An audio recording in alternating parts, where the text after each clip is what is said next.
Myslíte si, že jste drsňáci? Tahle místa vás vyvedou z omylu za necelou minutu.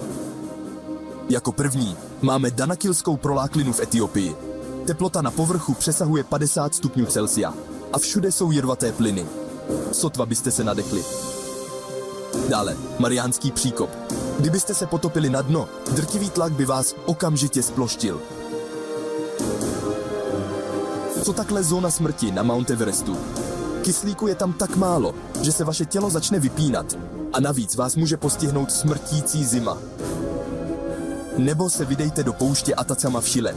Tak suchá, že tam nepršelo po staletí. Bez vody tam přežití není možné.